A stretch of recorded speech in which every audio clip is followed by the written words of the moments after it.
क्या आपने कभी सुना है कि सोना 6 साल में पैसा 3 गुना कर सकता है? शायद नहीं, लेकिन आरबीआई के एक फैसले ने दोस्तों निवेशकों की किस्मत जो है वो बदल दी है।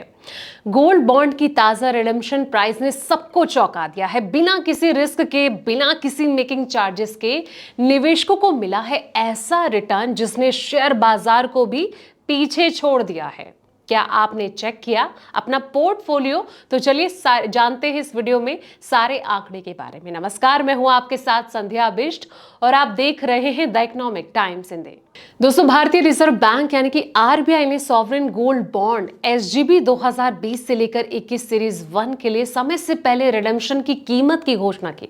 ये जो बॉन्ड है 28 अप्रैल 2020 को जारी किया गया था और आरबीआई के अनुसार एसजीबी सीरीज का समय से पहले रिडेम्पशन गोल्ड बॉन्ड जारी होने की तारीख से 5 साल के बाद, विशेष रूप से उस तारीख को जबकि ब्याज का भुगतान किया जाता है, करने की अनुमति होगी। अब सवाल ये कि कैसे होती है कैलकुलेशन, इसे समझते के इधर बैंक की गाइडलाइन के अनुसार रिडेम्पशन वैल्यू की कैलकुलेशन 999 प्योरिटी वाले गोल्ड के सिंपल एवरेज क्लोजिंग प्राइस का जो उपयोग है वो करके की जाएगी, जिससे कि India Boolean and jewellery association यानी कि IBGA के द्वारा पिछले 3 वर्किंग डेज के लिए प्रकाशित किया जाएगा। दोस्तों, आपको बता दें कि कहीं ना कहीं सोवरेन गोल्ड बॉन्ड यानी कि एसजीबी जो है, कई लोगों को नहीं पता, तो चलिए इसे भी समझ लेते हैं। एसजीबी सरकारी सिक्योरिटीज होती है जिनकी कीमत सोने के ग्राम में तय होती है।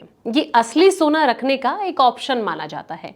निवेशकों को जारी कीमत कैश में चुकानी होती है और कहीं ना कहीं मैच्योरिटी पर बॉन्ड का जो रिडेम्पशन है वो भी कैश में ही होता है। दोस्तों, गोल्ड बॉन्ड भारत सरकार की ओर से आरबीआई द्वारा जारी किया जाता है और ऐसे में अब कई लोगों के मन में ये सवाल आ जाता है कि कितना खरीद सकते हैं एसजीबी। तो एसजीबी में किसी ग्राहक के लिए कम से कम निवेश 1 ग्राम है। व्यक्तिगत और एचयूएफ निवेशक कैटेगरी के लिए खरीदने की ज्यादा से ज्यादा जो सीमा है वो 4000 ग्राम यानी कि 4 किलो है और ट्रस्ट और सरकार के द्वारा नोटिफाइड इसी तरह की अन्य संस्थाओं के लिए ये जो सीमा है प्रति वित्त वर्ष 20,000 ग्राम है, यानी कि किसी भी कैलेंडर ईयर के अप्रैल के पहले दिन से अगले कैलेंडर साल के मार्च के आखिरी दिन तक, या फिर जैसा कि GOI, RBI, INEIL के द्वारा समय समय पर बताया जाता है।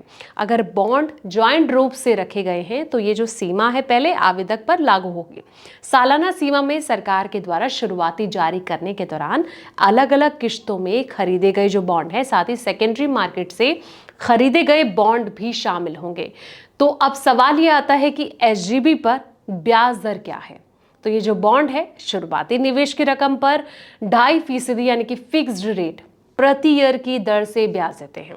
ब्याज निवेशक के बैंक जो अकाउंट में हर 6 महीने में जमा किया जाता है और आखिरी ब्याज बॉन्ड के मैच्योरिट होने पर मूलधन के साथ दिया जाता है। और कहीं ना कहीं एसजीबी ग्राहकों को होर्डिंग का जो सर्टिफिकेट है वो कब जारी किया जाता है, ये भी कई लोग कंफ्यूज होते हैं कि आखिर इसका प्रोसेस क्या है। तो एसजीबी ग्राहकों को एसजीबी जारी होने की जो तारीख है इस पर होर्डिंग का सर्टिफिकेट जारी किया जाता है।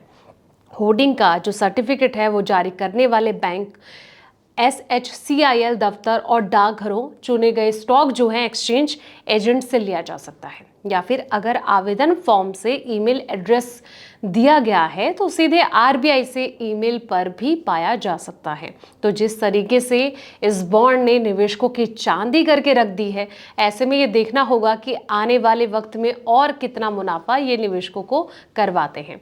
फिलहाल इस रिपोर्ट में इतना ही। ऐसे तमाम वीडियोस के लिए आप देखते रहें द इकोनॉमिक टाइम्स हिंदी।